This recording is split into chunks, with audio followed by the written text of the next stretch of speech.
I know, it's crazy. I'm wearing shirts now.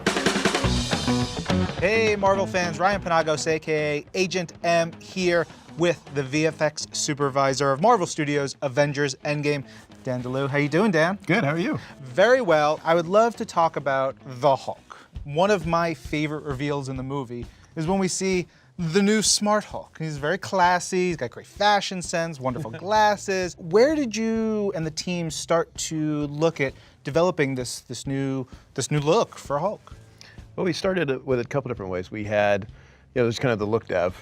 They started kind of experimenting with different ideas. How much Ruffalo, how much Hulk. And so it was making sure that we could have just enough of Ruffalo there that you'd believe him as a character and help us to bring that character to life by what we could do with bringing the animation into it and the motion capture into it. Mark doing the motion capture, and it seems like he's just having a ball. He's like ad-libbing, and even like he's dabbing. Yep. What is that like for you as someone who's creating all this and being able to express this amazing CGI character with someone like Mark? It's that partnership, I think, is key when you get someone of the caliber of Mark Ruffalo.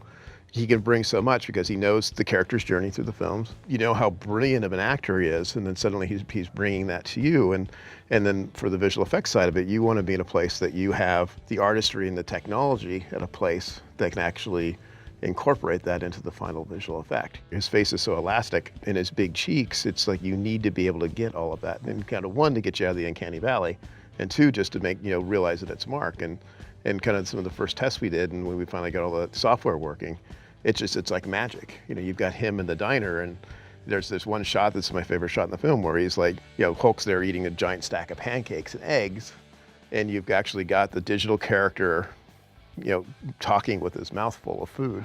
It's hard enough to get the lip sync to work correctly, but suddenly he's actually, around the food, and it's like, oh my God, it's working. This is amazing. I love that diner scene. As I was rewatching, actually, where Mark is in the suit, in the motion capture suit, I just got fascinated with the fact that there was an actual crepe, and then you watch the final version, and then there's this digital crepe and Hulk's hand, and I just find it fascinating of how you and the team put Hulk in this scene with all these other characters and how this all comes together.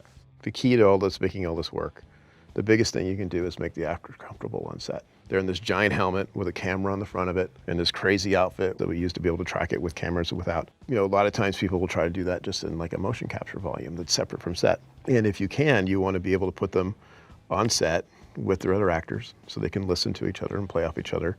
And then you give them things like the crepes and the sausages so that they can actually feel like they're that character in the scene. So, it's a way to keep the scene from becoming sterile, because a lot of times with visual effects, when you just got a giant blue screen out there, it's kind of will take the actors out of it. I want to talk about the taco scene. One, the internet loves that Hulk giving tacos to Scott scene. I think it is wonderful. It's so sweet, and when you talk about, Mark taking Hulk on this journey and the character and the way he's developed, I also am just fascinated by this massive CGI character handing these tiny little tacos. I assume that was all VFX.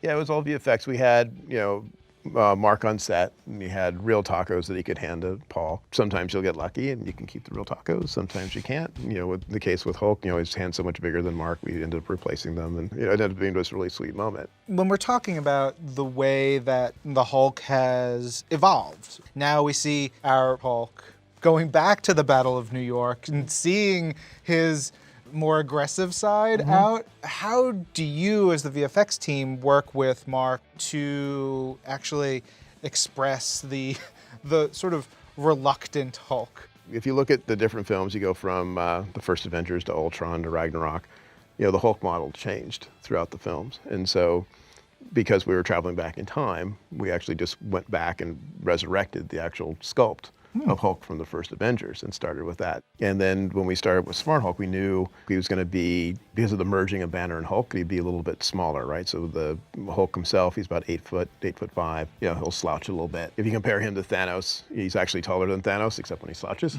So he's a little shorter than Thanos. So we made him about 7'5". So we used the proportions from the first Avengers and then kind of started manipulating from there and kind of putting some more of Banner's humanity into the Hulk, into a sculpt. When we got the first kind of turntables back and on his face, you captured Mark, you captured his face. And then when everybody saw it, they all thought, well, he's really handsome, and it was like, and we kept getting it. So it's like, Hulk's got game. Amy's going to go on dates over the 5 years. I imagine that you have a computer that is just like Hulk, and you have sliders for making him smaller, making him larger, like more handsome, more handsome, more handsome. And he's like, hearts all around him, and everybody's like, woo. I want that computer. I love all those little details, and I'm sure we're going to see tons more when Marvel Studios Avengers Endgame hits digital and Blu-ray. Thanks so much for being here, Dan. Thank you. Appreciate it.